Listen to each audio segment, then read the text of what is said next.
Good morning to all my dear students. Students, we were talking about tenses. हमने past perfect tense था उसको पढ़ लिया था, उसकी जो एक्सरसाइजेस थी उनको भी कराया था। आज हम बात करते पास्ट परफेक्ट कंटिन्यूअस टेंस। किस टेंस की बच्चों? पास्ट परफेक्ट कंटिन्यूअस टेंस की। जो पास्ट परफेक्ट कंटिन्यूअस टेंस होता है वो क्या होता है? देखो, एक तो पास्ट होता है, फिर परफेक्ट और फिर कंटिन्यूअस, अर्थात ऐसे कार्य पास्ट टेंस में मतलब जारी भी है और पिछले कुछ समय से, ठीक है, पिछले कुछ समय से, और क्या है? कंटिन्यू है, अर्थात निरंतर है, जारी है। तो इनकी जो आइडेंटिटी होती है वो क्या था? When a Hindi sentence ends with रहा था, रही थी, रहे थे, हुआ था, हुई थी, हुए थे। देखो बच्चे, जब तक हम ये देखते हैं कि जब किसी भी वाक्य की समाप्ति रहा था, रही थी, रहे थे, हुआ था, हुई थी, हुए थे, तो वो केवल पास्ट कंटिन्यूअस टेंस के होते हैं। पास्ट कंटिन्यूअस में पढ़ा था, जिस किसान खेत पर जा रहा था, मैं खाना खा रहा था, मैं किताब पढ़ रहा था, तो ये सारे क्या होते हैं? पास्ट कंटिन्यूअस के होते हैं। बट इसमें क्या है? से के साथ समय और दिया गया हो, अर्थात आपको ऐसे वाक्यों में क्या होगा? से के साथ समय दिया। जैसे रमेश किताब पढ़ रहा था, तो ये सेंटेंस तो क्या हुआ? पास्ट कंटिन्यूअस का हुआ। बट मैंने कहा रमेश 2 घंटे से किताब पढ़, तो देखो यहाँ पर 2 घंटे से के साथ क्या दिया? समय भी दिया। से के साथ क्या है? समय। केवल यदि 2 घंटे से इसको हटा दें, बाकी सेंटेंस रमेश किताब पढ़ रहा था, तो ये पास्ट कंटिन्यूअस का ही होगा। इसमें वाज वर्ब का यूज होगा और वर्ब की फर्स्ट फॉर्म के साथ आईएनजी वर्ब का यूज होगा।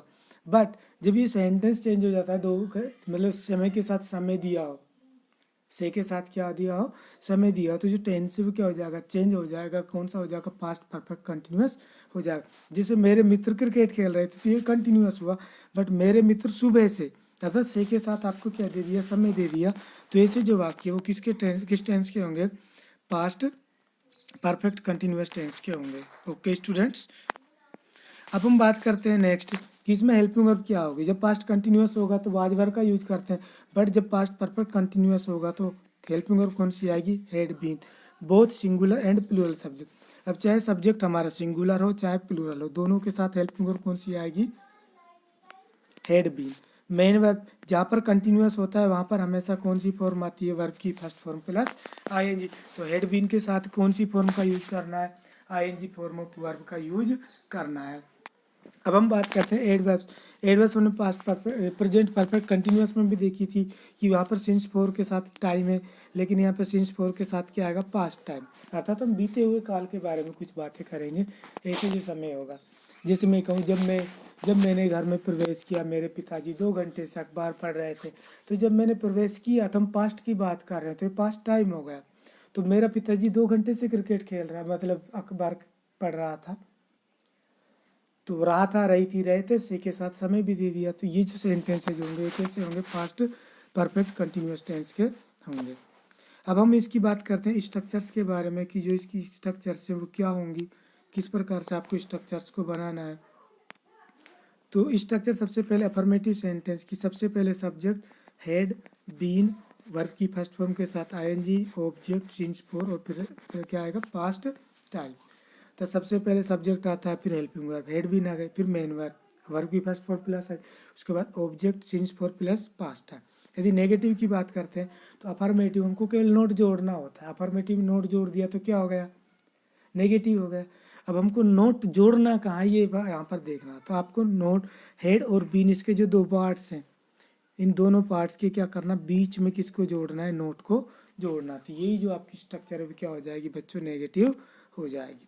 अब हम बात करते हैं इंटेरोगेटिव। इंटेरोगेटिव में सबसे पहले हेल्पिंग वर्ब आती है, तो हेल्पिंग वर्ब क्या आ जाएगी? हेड, उसके बाद सब्जेक्ट और उसके बाद बीन। हमने देखा जब हेल्पिंग वर्ब के 2 पार्ट्स हो जाते हैं तो नोट और सब्जेक्ट दोनों को इसके बीच में रखा जाता है। तो यहाँ पर जो सब्जेक्ट होगा वो हेड और बीन दोनों के क्या होगा? बीच में होगा। तो had subject been plus main verb ING form of verb, उसके बाद ऑब्जेक्ट, उसके बाद सिंस या फोर प्लस टाइम, और अंत में क्या लगा देंगे? Question mark. जब आपको क्या बनाना है? इसको नेगेटिव, इंटेरोगेटिव नेगेटिव बनाना है। जब आपको इंटेरोगेटिव नेगेटिव बनाना है तो हमको केवल अब इसमें इंटेरोगेटिव में क्या जोड़ना है? नोट जोड़ना। अब नोट कहाँ जोड़ना है? नोट हम बीन से पहले ही जोड़ेंगे, सब्जेक्ट के बाद और बीन से पहले। तो यही सेंटेंस है वो हमारा क्या हो जाएगा? Interrogative negative. अब हम बात करते हैं WH वर्ड।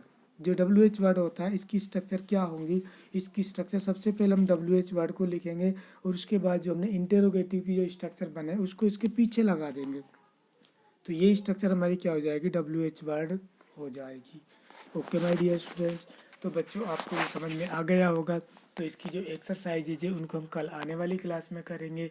तो आज के लिए इतना ही। आप इसको अच्छे से लिखें, पढ़ें और याद करें, बार बार पढ़ें।